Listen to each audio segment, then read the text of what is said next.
10장. 가이사랴에 고넬료라는 사람이 있으니 이달리아 부데라 하는 군대의 백부장이라.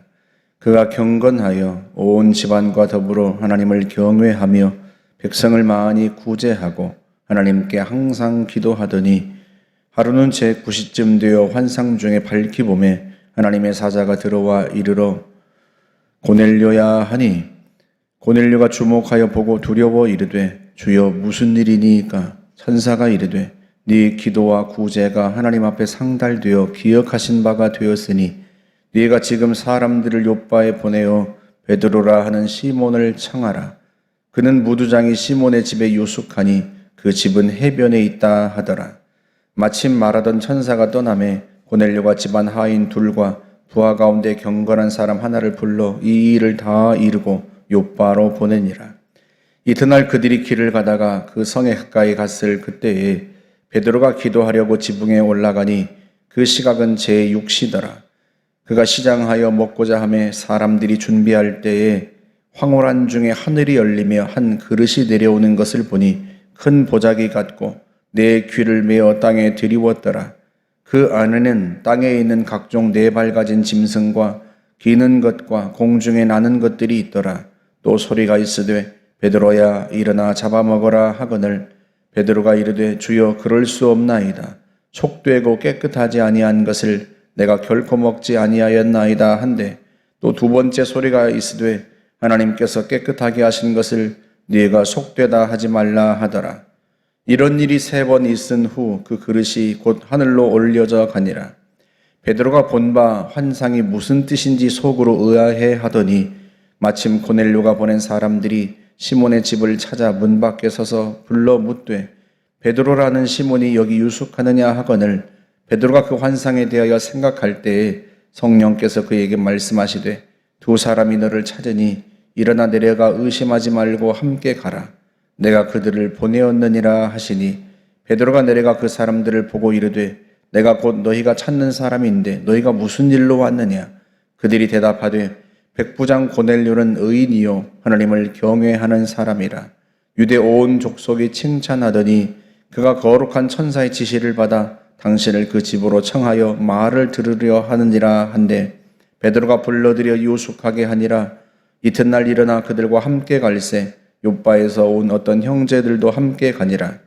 이튿날 가이사랴에 들어가니 고넬료가 그의 친척과 가까운 친구들을 모아 기다리더니 마침 베드로가 들어올 때에 고넬료가 맞아 발 앞에 엎드려 절하니 베드로가 일으켜 이르되 일어서라 나도 사람이라 하고 더불어 말하며 들어가 여러 사람이 모인 것을 보고 이르되 유대인으로서 이방인과 교제하며 가까이 하는 것이 위법인 줄은 너희도 알거니와 하나님께서 내게 지시하사 아무도 속되다 하거나 깨끗하지 않다 하지 말라 하시기로 부름을 사양하지 아니하고 왔노라.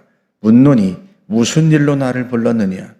고넬료가 이르되 내가 나흘 전 이맘때까지 내 집에서 제9시 기도를 하는데 갑자기 한 사람이 빛난 옷을 입고 내 앞에 서서 말하되 고넬료야 하나님이 네 기도를 들으시고 네 구제를 기억하셨으니 사람을 요빠에 보내어 베드로라는 시몬을 청하라. 그가 바닷가 무두장이 시몬의 집에 유숙하느니라 하시기로 내가 곧 당신에게 사람을 보내었는데 오셨으니 잘하였나이다. 이제 우리는 주께서 당신에게 명하신 모든 것을 듣고자 하여 다 하나님 앞에 있나이다. 베드로가 입을 열어 말하되 내가 참으로 하나님은 사람의 외모를 보지 아니하시고 각 나라 중 하나님을 경외하며 의를 행하는 사람은 다 받으시는 줄을 깨달았도다. 만유의 주 되신 예수 그리스도로 말미암아 화평의 복음을 전하사 이스라엘 자손들에게 보내신 말씀 곧 요한이 그 세례를 반포한 후에 갈릴리에서 시작하여 온 유대에 두루 전파된 그것을 너희도 알거니와 하나님이 나사렛 예수에게 성령과 능력을 기름 붓듯 하셨음에 그가 두루 다니시며 선한 일을 행하시고 마귀에게 눌린 모든 사람을 고치셨으니 이는 하나님이 함께 하셨습니다. 우리는 유대인의 땅과 예루살렘에서 그가 행하신 모든 일의 증인이라. 그를 그들이 나무에 달아 죽였으나 하나님이 사흘 만에 다시 살리사 나타내시되 모든 백성에게 하신 것이 아니요 오직 미리 택하신 증인 곧 죽은 자 가운데서 부활하신 후 그를 모시고 음식을 먹은 우리에게 하신 것이라. 우리에게 명하사 백성에게 전도하되 하나님이 살아있는 자와 죽은 자의 재판장으로 정하신 자가 곧 이 사람인 것을 증언하게 하셨고 그에 대하여 모든 선지자도 증언하되 그를 믿는 사람들이 다 그의 이름을 힘입어 죄 사함을 받는다 하였느니라. 베드로가 이 말을 할 때 성령이 말씀 듣는 모든 사람에게 내려오시니 베드로와 함께 온 할례 받은 신자들이 이방인들에게도 성령 부어주심으로 말미암아 놀라니 이는 방언을 말하며 하나님 높임을 들음이러라. 이에 베드로가 이르되 이 사람들이 우리와 같이 성령을 받았으니 누가 능히 물로 세례 베품을 금하리요 하고 명하여 예수 그리스도의 이름으로 세례를 베풀라 하니라. 그들이 베드로에게 며칠 더 머물기를 청하니라. 아멘. 8장은 사마리아 성 사람들에게 성령이 임한 것을 보여준 장면이었다면 10장은 고넬료라고 하는 이방인에게 성령이 임한 것을 보여준 장면입니다. 왜 10장이 특별한가 하면 사실 사마리아 성 사람들에게 성령이 임했을 때에도 그것도 역시 특별한 일이지만요. 이 고넬료라고 하는 로마 장교에게 성령이 임한 것과는 달라요. 사마리아 사람들은 물론 유대인들이 그들을 이방인 취급을 하긴 했지만 그들 자신은 자기들이 아브라함의 자손이라고 그렇게 생각을 했습니다. 그래서 요한복음 4장 12절에서도 보면 예수님께서 사마리아 수가성 여인과 만나는 그 장면에서 그 여인이 예수님께 그렇게 말씀을 드리죠. 우리 조상 야곱이 이 우물을 우리에게 주셨습니다. 그러니까 야곱을 우리 조상이라고 그렇게 표현을 합니다. 그러니까 사마리아 사람들은요, 자신들을 아브라함의 자손이라고 여겼어요. 유대인들은 그들을 이방인 취급했지만 그들은 자신이 하나님의 백성이라고 여겼단 말이죠. 그러니 사마리아 성 사람들에게 성령이 임한 것과는 사실은요, 이 고넬료에게 성령이 임한 사건은 차원이 달라요. 고넬료는 글자 그대로 로마 장교입니다. 이방인이에요. 완전한 이방인입니다. 그런데 그런 이방인에게 성령이 임한 거죠. 이것은요, 이방인에게도 구원이 임했다고 하는 것을 보여주는 분명한 증거입니다. 이게 오늘 우리들에게는 대수롭지 않은 일이지만 그 당시 베드로와 같은 유대인에게는요, 굉장히 특별한 사건이었어요. 왜냐하면 유대인들은 구원은 자신들에게만 임한다고 믿었거든요. 그래서 스데반의 순교 때문에 흩어진 예루살렘 교회 성도들이요, 복음을 흩어진 곳에서 전했지만 대다수의 많은 유대교 유대인 성도들이 유대인에게만 복음을 전했습니다. 물론 빌립이 사마리아 성 사람들에게도 복음을 전하고 또 광야에서 에디오피아 내시에게도 복음을 전했지만 그럼에도 불구하고요, 대다수의 성도들은 여전히 유대인에게만 복음을 전하고 있었어요. 그래서 사도행전 11장 19절에 보면 스데반의 일로 일어난 환란으로 말미암아 흩어진 자들이 베니게와 구브로와 안디옥까지 이르러 유대인에게만 말씀을 전하는데 그렇게 표현을 하고 있습니다. 그런데 고넬료에게 성령이 임한 거죠. 그러니까 그 당시 유대인들에게는요, 베드로와 같은 유대인들에게는 이 사건이 굉장히 특별한 사건이에요. 하나님께서 베드로를 고넬료에게 보내기 위해서 환상을 보여주시고 그것도 3번씩이나 똑같은 환상을 보여주셔야 할 만큼 유대인들은요, 이방인과 교제하지 않았습니다. 이방인과 함께 식사하고 이방인 집에 들어가는 것을 율법을 어기는 것이라고 생각했단 말이죠. 그렇기 때문에 하나님께서 고넬료의 집에 베드로를 보내서 복음을 전하게 하시려고 환상까지 보여주셨고, 그것도 세 번씩이나 부정한 짐승을, 보따리에 쌓인 부정한 짐승을 보여주시고 잡아먹으라 하고 명령을 하셨단 말이죠.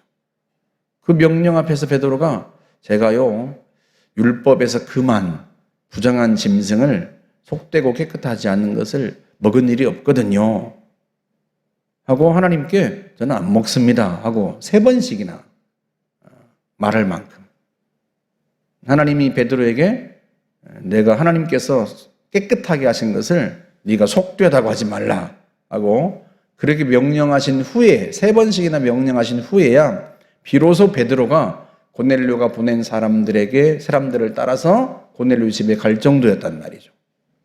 그런데 그런 이방인들에게도 성령이 임한 거죠. 그게 얼마나 놀라운 사건이에요.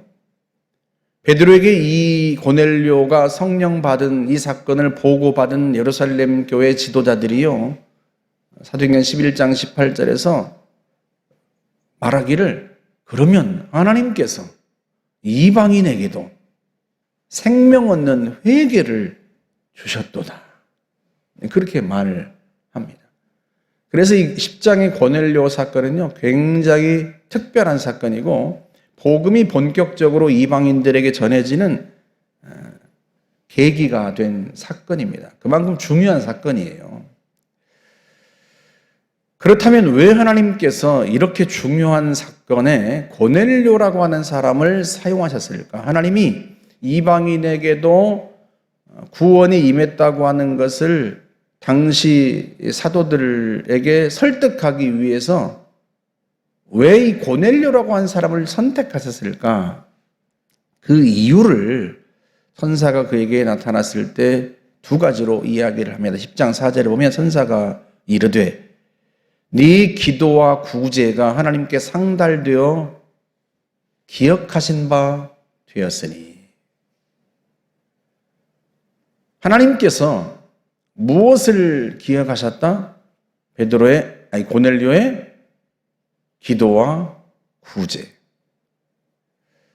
그러니까 첫 번째는요, 하나님께서 고넬료의 기도 때문에 이 사람을 이 특별한 구원 사건에 선택하십니다. 실제로 그가요, 2절에 보면 항상 하나님 앞에 기도했다고 그렇게 말씀합니다. 또 그가 베드로 앞에서도 제 9시 기도 시간에 기도하고 있었습니다 하고 말을 하죠. 그러니까 우리로 치면 오후 3시인데요. 항상 오후 3시에 기도 시간을 정해서 기도하던 사람이었어요. 그 기도 때문에 하나님이 고넬료를 선택하십니다. 하나님이 기도만큼 기뻐하시는 게 없어요. 하나님이 기도하는 사람을 매우 좋아하십니다. 여러분 실제로 계시록 5장 8절에 보면요, 네 생물과 24 장로들이 그 어린 양 앞에 엎드려 각각 검은 고와 향이 가득한 금대접을 가졌으니 이 향은 성도의 기도들이라 그렇게 말씀을 합니다. 그러니까 24 장로들이 어린 양 되신 예수 그리스도 앞에 엎드려 경배하는데 그때 예수께 드린 게 뭔가? 찬양과 동시에 향이 가득한 금대접인데 이 향이 뭐라고요? 성도의 기도들입니다. 여러분 그 봄이 되니까 많은 꽃이 피고 꽃내음이 있잖아요. 저도 잠깐 어제 점심 먹고 나서 이 수락산 보루에 올라갔는데 아카시아 꽃이 얼마나 많이 피었는지요. 그 향이 얼마나 좋은지. 여러분 꽃내음을 맡으면 기분이 좋아지잖아요. 좋은 향기를 맡으면 사람의 마음이 행복해집니다. 그런데 하나님도 그래요. 다만 하나님이 맡으시는 향은 무엇인가? 성도의 기도입니다. 그만큼 성도의 기도가 하나님을 기쁘시게 하고 하나님을 행복하게 한다는 거예요. 그래서 하나님은 기도하는 사람을 좋아하세요. 예수께서 이 땅에 계실 때 제자들에게 끊임없이 본을 보이셨던 건 역시 기도였습니다. 그 사역 중에, 그 바쁜 사역, 피곤한 사역 중에도 항상 기도하셨습니다. 한적한 곳에 나가서 기도하시고, 새벽 미명에 깨어서 기도하시고. 여러분, 그래서 오늘 우리도요, 늘 기도해야 합니다. 오늘날도 하나님은 기도하는 사람들을 선택하세요.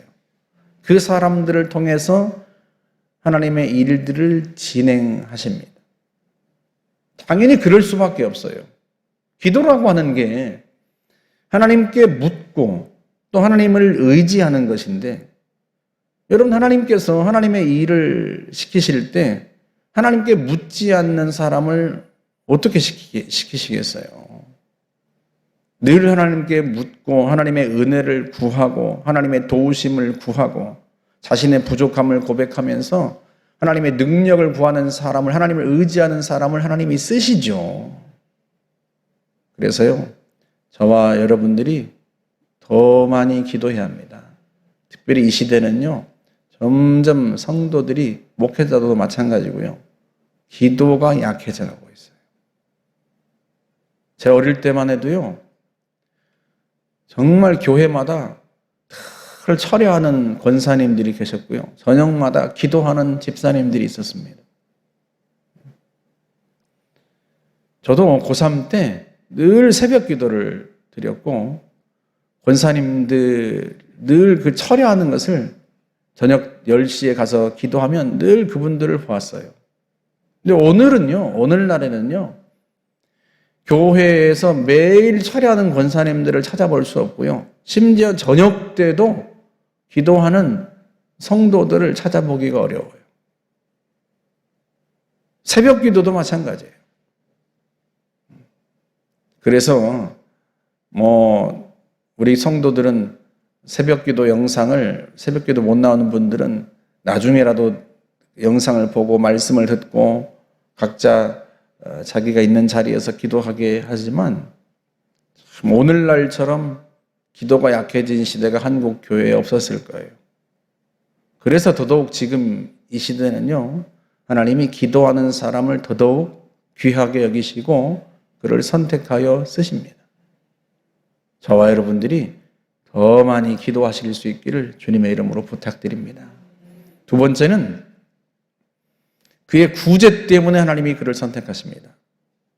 네 구제가 하나님 앞에 상달되어 하나님 앞에 올라가서 기억하신 바 되었다. 여러분, 구약에서 특별히 강조했던 것 중에 하나, 하나님께서 율법을 주시면서, 모세를 통하여 율법을 주시면서 이스라엘 백성들에게 명령하셨던 것 중에 하나가 구제입니다. 레위기에 보면요, 이스라엘 백성들이 추수할 때 가난한 사람들을 위하여서 반 모퉁이까지 다 베지 말고 남겨두라고 명령하십니다. 이삭이 떨어진 건 줍지 말라는 거예요. 가난한 사람들이 주울 수 있도록. 또 포도 열매를 추수할 때도요, 수확할 때에도 수확하다 떨어진 포도 열매를 줍지 말라는 거예요. 가난한 사람들이 그걸 주울 수 있도록. 신명기 14장 28절에서는요, 매 3년 끝에 그해 소산의 10분의 1을 내어 각 성에 저축하라 명령을 하십니다. 소위 매 3년마다 드리는 11조인데요. 그 11조가 어떤 용도로 쓰이는가, 무엇 때문에 3년마다 매년 11조를 드린데도 불구하고 매 3년씩은 또다시 11조를 더 드리라고 명령하시는가? 가난한 사람들 때문에 그랬어요. 땅이 없는 레위인과 나그네와 고아와 과부가 배불리 먹게 하라. 그리하면 하나님께서 너희에게 복을 주실 것이다. 하나님께서요, 가난한 사람들을 기억하게 하십니다. 잠언 19장 17절에서는요, 가난한 자를 불쌍히 여기는 것은 여호와께 꾸어드리는 것이니 그의 선행을 그에게 갚으시리라 하고 말씀을 하십니다. 가난한 자를 불쌍히 여기는 것은 하나님께 꾸어드리는 것이다. 여러분, 빌린 건 반드시 갚죠. 하나님이 반드시 갚는다는 거예요. 하나님이 그렇게 가난한 자를 돕는 것을 기뻐하십니다. 앞으로 계속 보겠지만 이 사도행전에 나오는 것 중에 하나가, 사도행전에서 사도들이 서로 권면하는 것 중에 하나가 다른 게 아니에요. 구제입니다. 구제. 저와 여러분들이 오늘날 구제하는 일에 힘써야 합니다. 하나님이 그 사람을 기뻐하세요. 더군다나 요즘 시대는 풍족한 시대임에도 불구하고 여전히 가난하고 어려운 사람들이 적지 않습니다. 그들을 위해 우리에게 주신 재정을 써야 해요. 하나님께서 우리에게 재정을 주신 이유는 우리만 잘 먹고 잘 살라고 하시는 게 아니란 말이죠. 그걸 통해서 가난하고 어려운 이웃들을 돕게 하기 위해 주신 겁니다. 그래서 오늘날 성도들이요, 변함없이 꾸준히 구제하고 섬기는 일을 해야 합니다. 저도 역시 매월 구제 헌금을 드립니다만, 개인적으로도 굿네이버스와 또 기아대책에도 매월 후원을 합니다. 장애인 복지관에도 또 따로 후원을 개인적으로도 하고요. 제가 하나님 앞에 제가 아이를 낳는 대로 아이의 숫자만큼 제가 개인적으로 또 아이들을 후원하겠습니다. 그렇게 하나님 앞에 말씀을 드렸거든요. 우리 아이들은 저희 가정에 태어나서 잘 먹고 잘 살지만 그렇지 못한 가정에 태어나서 굶주린 아이들이 생각보다 많습니다, 여러분. 아프리카 같은 곳은 말할 것도 없고요. 우리나라도 역시 마찬가지예요. 여전히 어려운 가정들, 어려운 아이들이 있습니다. 장애인들도 있고요. 그래서 하나님 앞에 받은 대로 부지런히 구제하기를 힘써야 합니다. 저는요, 매월 1일에 생활비 들어오는 즉시 나가도록 자동이체를 시켜놔 버렸어요. 잊은 듯이 그냥 매월 나가도록.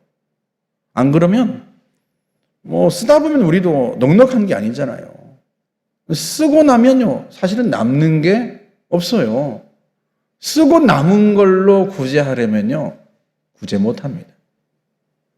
제일 먼저 구제부터 하고, 그리고 하나님 앞에 드릴 것 드리고, 그런 다음에 그 남은 것으로 쓰는 거예요. 그래서 바라기는 우리 교회 성도들이 하나님께서 우리에게 주신 은혜대로, 하나님 우리에게 주신 복대로 가난하고 어려운 이웃들을 꾸준히 변함없이 섬겨가면 하나님께서 귀히 여기시고 그 사람에게 더 복을 주시고, 하나님 마치 나에게 뭘 구워간 것처럼 우리에게 갚으시고 역사하십니다. 저와 여러분들이 기도와 구제에 힘써 하나님을 기쁘시게 하고 하나님께 쓰임받는 성도 되시기를 주의 이름으로 축복합니다. 함께 기도하겠습니다. 좋으신 하나님 감사합니다. 오늘 이 시대에도 주님의 눈에 들어 귀히 여김받고 선택받아 쓰임받는 성도들이 있습니다. 우리가 그런 성도 되기를 원합니다.